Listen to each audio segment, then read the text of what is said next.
Welcome to the Relationship Blueprint, unlocking your power of connection. After 40 years of working with individuals, couples, and families, I have come to the conclusion that at the heart of most problems is a relationship that just isn't working. Join me in discovering why relationships fall apart, how to reconnect, and how to build deeper and more meaningful connections. I will invite fascinating guests to help us explore your questions about relationships. Let's get started. Hey, Rebecca. Thanks for being here. And I want to spend a few minutes introducing you to our listeners. I took some notes because I didn't want to leave anything out about Rebecca. She has been a mentor to me, a clinical instructor, and my dear friend. She is a senior faculty member and a clinical instructor for Imago International Training Institute and serves as a clinical professor at Daybreak University. Rebecca trains therapists in Washington, D.C., Estonia, Romania, the Netherlands, and Russia. And I want to just ask you if there's anything I've left out that you want to tell our listeners about you. Gosh, that's such a good question. We don't usually start with that one, but I think that really covers. I just want to say, doing this kind of relationship work, it really is applicable all over the world where I've been. And I teach in some pretty unusual countries. People would say, why Romania? Where's Estonia? Are people different in Russia? And while everybody has their own cultural flavor, everybody has the same relationship issues in all of those countries that we do here in the U.S. And that's something I really love about doing relationship work. Well, Rebecca, it strikes me too, that same observation. I have not taught in all those places, but being on the faculty with people from all over the world, and when we're talking about cases and realizing just how global it is for us to have this question in our minds, like, oh my God, I don't think I'm in love anymore. He gets on my every nerve. I don't know what to do. Maybe we shouldn't be married, but I can't leave because I do love him. I'm not in love anymore. And can you talk to our audience a little bit about that, Sure. that common issue? Yes, because that is part of what I would say everybody feels. Everybody wants that wonderful in love feeling. Everyone wants to keep it. And everyone that I have met is so discouraged and so despondent and so reactive. And that is universal. And, one thing that we've worked with a lot in our work, and I think it's important working with couples, is actually having the information about, well, where does attraction come from? Why do I get attracted to somebody like you, but not somebody like you? I love that question. So tell us what your theory is about that. Yeah, well, I can certainly, thank many, many wise people, including our Dr. Hendricks's before us. But, what we know about attraction is, first of all, you can't make it happen. It's like a chemical reaction. So are you saying, like, I am at a party and my friend says, I want you to meet Jim and he's perfect for you. And she lists all the things that are perfect, right? And on paper, Jim looks like my guy, right? Yes. And then I meet Jim. He was really nice. I thought he was nice guy. Really nice guy. Nice guy. But do I want a blind date with him? Yeah. No. And then there's somebody else across the room that I'm immediately looking at and connected to. You get the butterflies. And the butterflies. You get the butterflies. Yeah. Right. But this is so interesting because, so many couples feel like, well, I've chosen the wrong person. That's right. I've chosen the wrong, when it's difficult. Yeah. But in some ways you can't choose the right person because there was an original attraction. What causes that? Maybe a lot of things, but what we know in the research and what we know in our clinical practices is that you actually have an unconscious attraction to someone who's familiar, and someone who's familiar in a way that feels like love. And, our parents first loved us. Our grandparents first loved us. And so we're going to be attracted to something that's familiar that way. And we're also going to be attracted to getting more love in a way that we didn't get enough of love. Did I say that? You did. So let me make sure I've got it. Yeah. So what you're saying is that love sort of happens to us. Yes. We can't make ourselves love. Attraction. The attraction. So I can't make myself attracted to Jim, as nice as he is, because I don't have the butterflies. I don't have the internal guidance to go towards Jim. And then you're saying that somewhere along the line, when it's not going well, we have this feeling that we've chosen the wrong person. Yep. And then we really don't know what to do about it. And sometimes we don't have big reactions like, oh my God, I've chosen the wrong person. But sometimes those little reactions that are like a steady, deadening of our connection. Did I get you? Yeah, absolutely. And, and we could go into more detail that usually for most couples, and the research will show that kind of loss of that excitement. Yeah. You can keep that excitement anywhere from maybe a couple months to maybe a year and a half, that kind of excitement. We think about relationships happening in stages. Yeah. And when you go from this infatuation, excitement stage to the next one, and often that's after somebody has been dating for a long time, somebody gets married and the commitment gets closer, move in together, having to deal with the real issues of life now. And what starts to happen is, this has happened to us. It's happened to everyone listening to us. You start to have a little disappointment. Yeah. And this feeling of feeling so connected, that feeling of being so connected starts to change, and we actually pull our energy into ourselves and we start to feel disconnected. Yeah. And this looks very different and very similar with couples. For example, and I won't make this too long, but there's some people when they start to feel disappointed in their relationship, will start to where'd you go? Can we do this? Let's do more. Come on. Why not? And they kind of pursue with their energy to try to make more happen. Mm-hmm. And then there's some people when they start to feel disappointed, they kind of pull that energy in, and maybe they work harder, or they don't want to bring it up because they don't want to cause a problem. I think that's always so interesting too, is that both people, whether you're pushing or pulling, are really trying to protect the relationship. Absolutely. Absolutely. And it doesn't look like it on the outside, for sure. It does not look like it. And so what's so important that we want our listeners to understand is, because it does happen to most of us, we start to have that feeling that we're with the wrong person because we've pulled our energy into our anxiety, our disappointment, our hurt that we were using for this great connection. And we start to tell ourselves, I've married the wrong person. You've changed. You used to want to do all this with me.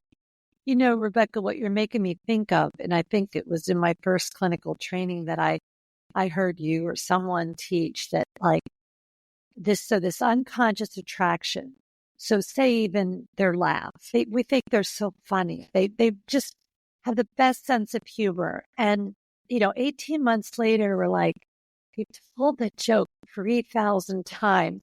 It's not that we haven't heard the joke in the beginning, but it's almost like our mind in this romantic love phase doesn't see anything that's negative And what happens with that, right, is that of course you love me because I'm praising you. I'm telling you how great you make me feel. It's a can't eat, can't sleep, have sex all the time feeling. So everything is great.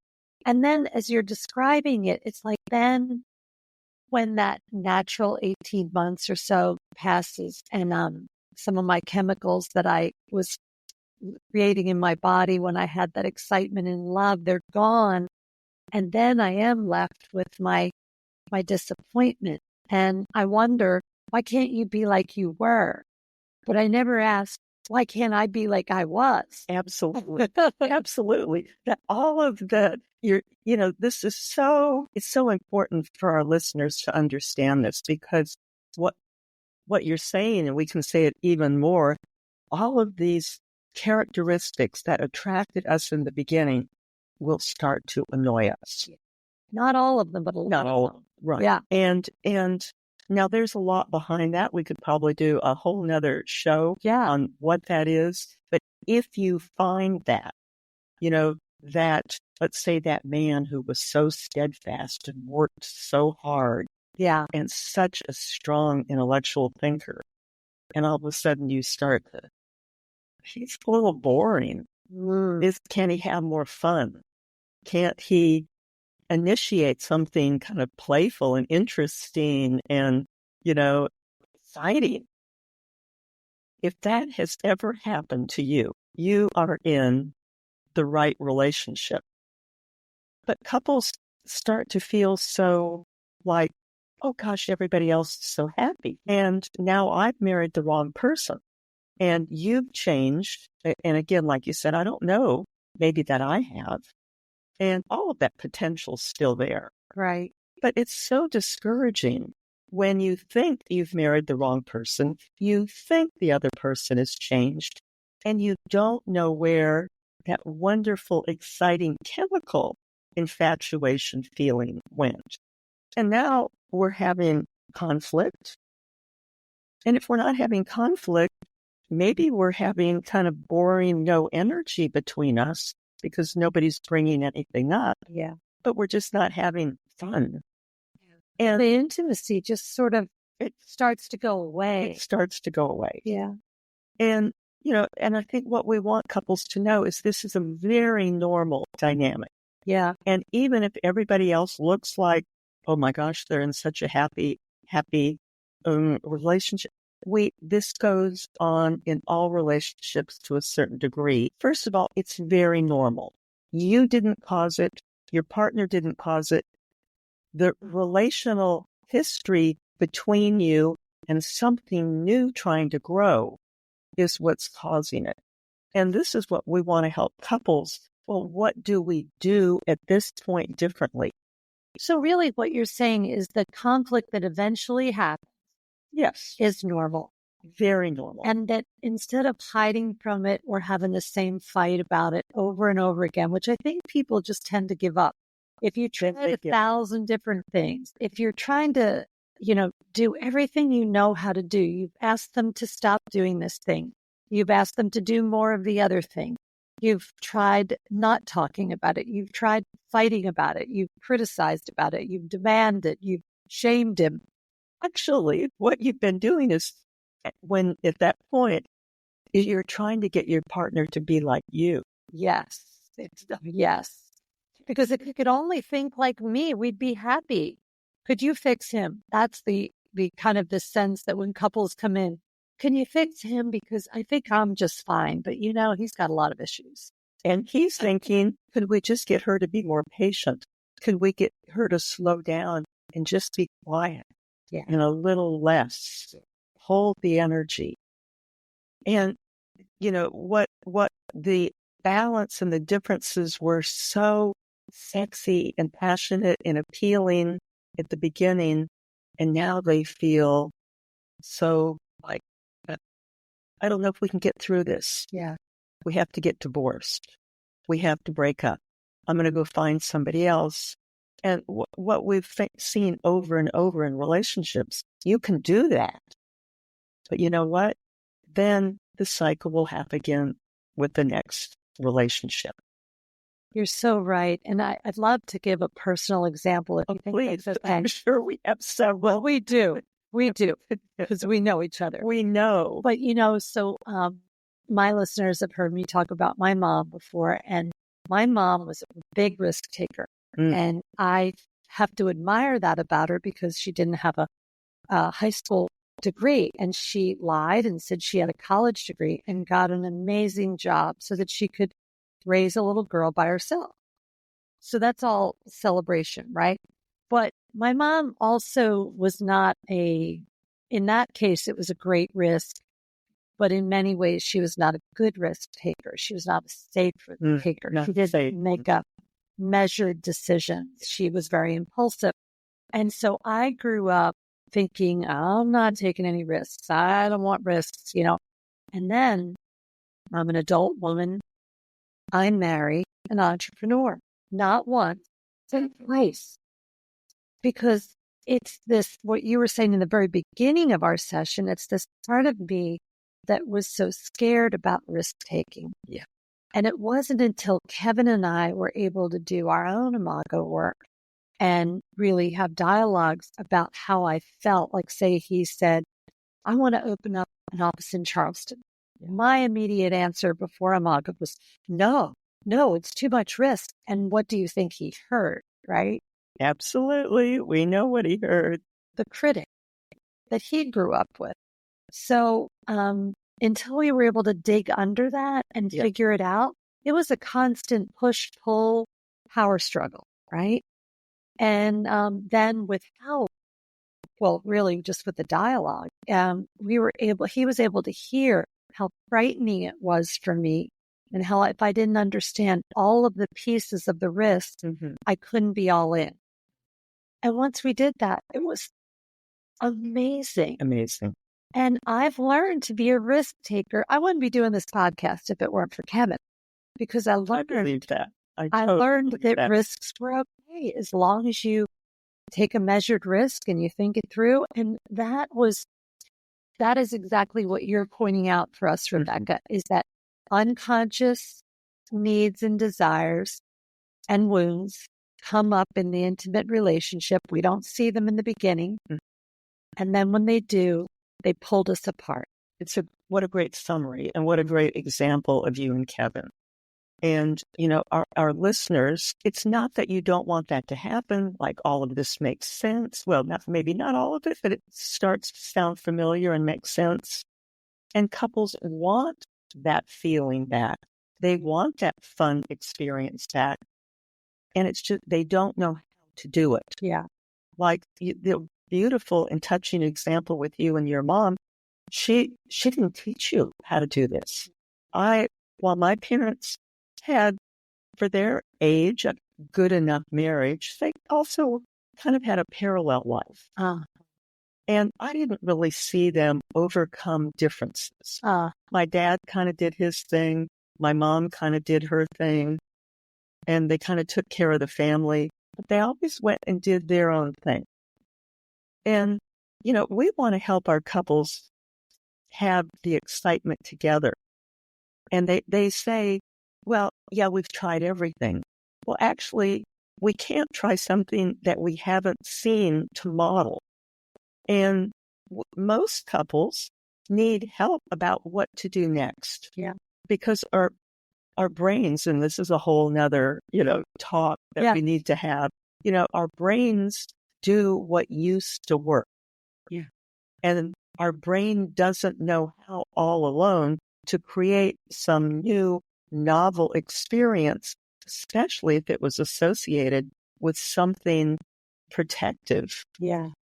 Like our conflict style is so clearly developed in our childhood. My mother yelled a lot. And so I made it like a promise to myself, I'm not a yeller. What I didn't know, Rebecca, was that my silence was just as damaging. Just as painful. It was like the inner rage was more painful. Oh, I don't know if it's more, but as painful as the yelling and screaming. And so until you can learn some of these things, about yourself and about those early behaviors. So this is ineffective. I love the question, is it effective? Is it working? Mm-hmm. And if not, what if I try something new? What if I do? But it's harder. And what am It's I harder supposed to to do. try? Yeah. And what am I supposed You know? to try? And I feel like this is a gift of really good relationship work, because we can help you try some new things. And trying something new, people don't realize it's hard. It It sure feels is. awkward. It sure is. It feels like going to my first Zumba class and I'm the only one who doesn't know how to move my feet. It's Right. it's hard. Yeah. And somewhere in our thinking, we had this, storybook feeling that love should be easy. Yeah. And love should always feel like riding off into the sunset. And love should feel like you should know and I should never have to tell you. And no one tells us love kind of moves, whether we use the word love or infatuation, love is really an intentional action that helps us stay passionately connected. And it takes work. It takes intentionality. And that's not easy. So also what you're saying is so important about how love sort of happens to us initially. Attraction. Attraction. I keep saying love, attraction. We say that. I feel like it's love. And that attraction is so powerful. And then we know that after a certain amount of time, moving in together, getting married, having children, a long-term relationship, eventually that we're going to enter this power struggle. And the power struggle, as you described with your parents, sometimes it looks like that. It's not really a big fight and no one's talking about divorce. It is this parallel marriage where, there's the intimacy that they both might crave, maybe they've given up on. Mm-hmm. And then there's also the bigger, the ones that look worse, maybe the big fights and the unthreatening divorce and all of that wounding. So we have a combination, and that's why I guess what I have found with my friends, family, not really the clients, is that people think the only reason that they would need relationship therapy or parent coaching would be because they're really like bad at it or they're ready to like go to the lawyer. Yeah. And what I just told a client today, I said, he wanted some help with parenting. And I said, well, if you were learning to play golf, wouldn't you hire a golf coach or would you just go out there and whack the ball? And, that made sense to him. Absolutely. And it's like just a skill you can learn. It's not like something's wrong with you. It's a skill you can learn. Absolutely. And, what I like about what you're saying, a lot of couples think I don't need it until I need it so bad. As opposed to what you're saying, how do we keep helping a couple be intentional? How do we actually think about nurturing our relationship and keeping our relationship nurtured, keeping it fun, keeping it safe before it starts to not feel fun and safe? Yes. Because it happens for some so quickly and so unconsciously. It's like you almost wake up one day, I've married the wrong person. Mm-hmm. I want out. Mm-hmm. And we really want to help you do and maximize what you know how to do because you were doing it. And now you have to move into being intentional to make it happen. Yes. Play together, say great things together. Doesn't mean you have to do everything together, but how are we keeping it exciting, new? I mean, we read this in magazines now. Go do something new.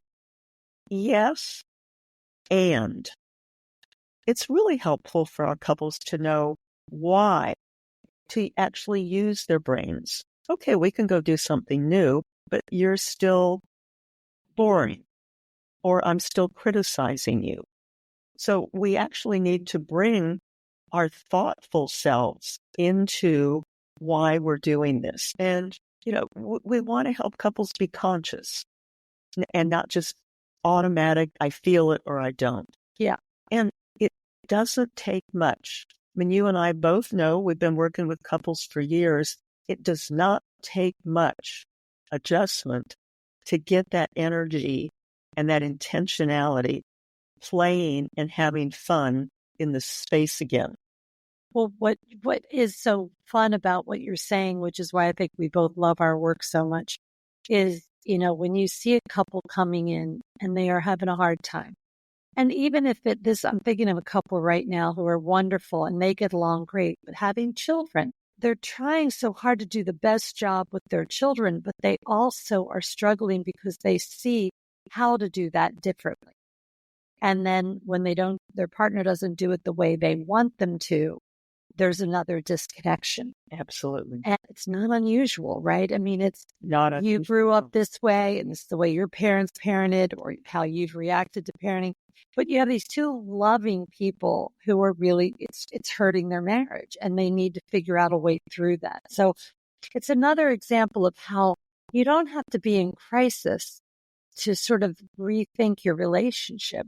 Absolutely. And as you're saying that, Coco, what comes up is helping a couple see and honor the benefit of their differences. Yes. Like there's usually one more strict parent and one who's a lot more lackadaisical or hands off, and actually help them see the benefit to both. And if they can see the benefit and appreciate the benefit of these differences, usually there's a better connection and dynamic and better parenting. But this is in all parts, but definitely in parenting. Yes. And what I wonder about that too, is you were talking about our differences. How many times do you hear in your office, we're just so different? Like I'm such a communicator and I want to talk all the time and my husband doesn't talk to me and I want him to talk to me. And as she's telling me this, she's like loud and demanding and criticizing him. And I'm like, well, let's figure out how he likes to hear you. That's right. Right. I mean, what a thought. But if you're not having that sort of support, you wouldn't know that. You're just, we call them the octopus and the turtle. And so the octopus is like up here going, we never go anywhere. You don't want to be with me. You're always at work. And the turtle's got his little head hidden in the shell, not wanting to come out. And then the turtle does come out eventually and snaps off the octopus's hand. What we start to do when we don't understand and appreciate and empathize with each other's differences, is we start to do this octopus and turtle thing. And we have a saying in our work, it's what you do to try to protect yourself and get safe that actually scares the other person. Our protective behaviors are, right, they're so, shutting down, lashing out, screaming, all the different ways we run away. I mean, there's hundreds of ways that people cope with their anxiety about it, their frustrations, their unmet needs, that they're not able to get what they need and they really, really know they had it with their partner initially. So why can't you give it to me now? Yeah, absolutely. They misunderstand that first part, which is all about, I didn't see anything negative in the beginning. You didn't used to be like that, Coco. Mm-hmm. And you used to never yell at me. And you used to always think of fun things to do with me. Now you play golf on the weekends, you watch a lot of sports, and if we go out to dinner, sometimes you're on your phone. And I just feel so lonely. So if we don't say it like that, instead we're saying, you're always watching football. You never come home from work on time. I'm so sick of it. I can't even do this anymore. Like the other person feels what? It feels painful. And if I'm doing that with good intentions to try to get us connected, I'm feeling pain though. And you'll say to me, but you shouldn't. That's, or if I'm working really, really hard, trying to earn money for the family, trying to get things together at work or trying to have a little downtime, I'm trying to do that so we can have a good relationship, but you're criticizing me for staying at work. Painful both ways. Yes. Painful both ways. Yes. And it's so normal, but it's very hard to get out of that rut because both people actually have good intentions. So what happens is you do more of that behavior. Yeah. I try harder to pull you out, and you may try harder to avoid the conflict so it doesn't get worse. Exactly. And it's so discouraging. And people, people that are in that power struggle, it is just so painful because for me, was nothing like feeling disconnected from my partner. Yeah. And that awkward, we're in separate rooms. We're not spending time together because we really don't know what to do about the thing. Yeah. And it's not an intentional wound, but that is, you talked about the word impact, that I may have the best intentions, but what is my impact? And I can look at my partner and know if my intentions are happening, because if I really want you to listen to me and you're not listening to me, instead of looking at you and saying you're not listening, right, I can ask myself, I wonder what I can look at in myself so that he knows my intentions and how much I want him to hear me. Yeah.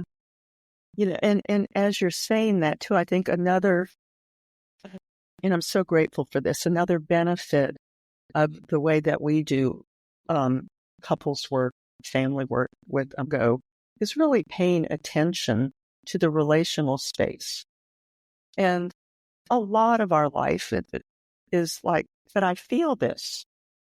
And like, that's the ultimate thing. I feel this. You feel that. How's the relationship feeling? Yeah. Well, I don't want to do that. That's not comfortable. Yeah. Okay. Tell me more about that. I want to understand that. But for us, as you're saying, to think about what is the impact, not just on me, what's the impact on our relationship? If I feel hurt, if I feel disregarded, okay, that's a real feeling. Do I have a right to say that? Of course I have a right. But the way I say it, we want to help couples think, the way I say that or don't say it, am I improving or making it worse in our relationship?